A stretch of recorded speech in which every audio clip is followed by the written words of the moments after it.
ఏవండి సడన్ గా పీరియడ్స్ వచ్చినట్టున్నాయండి. అయితే మీరు బయటికి వెళ్ళేమైనా ఎలా కనిపిస్తున్నాను నీకు?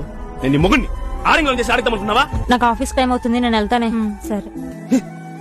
చిచ్చి ఏంటి ఇది? అంటే ఇప్పుడు తీసుకురావడం వీధంతా చూసింటారుగా, నా పరువు పోయింటదిగా. ఎందుకు? ఏంటి ప్రాబ్లం?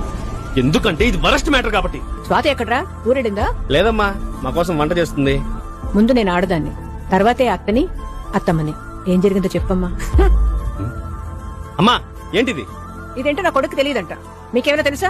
అమ్మా తెలుసా తెలీదా? తెలుసండి. ఇది ఎప్పుడైనా మీ ఇంట్లో ఆడవాళ్ళు తీసుకొచ్చారా? తెలుసాం.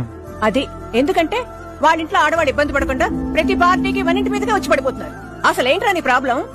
పీరియడ్స్ మహాపాపం అని ఎవరో నీకు చెప్పారు? ఈ పీరియడ్స్ వల్ల ఆడది నెలల నరకం అనిపించబట్టే ఈ సృష్టి కొనసాగుతోంది. నీలాంటి వాడి పుట్టుకు కూడా కారణం అదేరా. అసలు ఆ టైంలో ఎంత పెయిన్ అనుభవిస్తామో తెలుసా నీకు? తీవ్రమైన అలసట, ఫ్రస్ట్రేషన్, మూడ్ స్వింగ్స్, ఒకటేంటి ఎన్నో రకమైన ఇబ్బందులు. ఆ టైంలో నువ్వు సపోర్ట్ ఉండడం మానేసి పీరియడ్స్ మహాపాపం అని అవమానిస్తావా?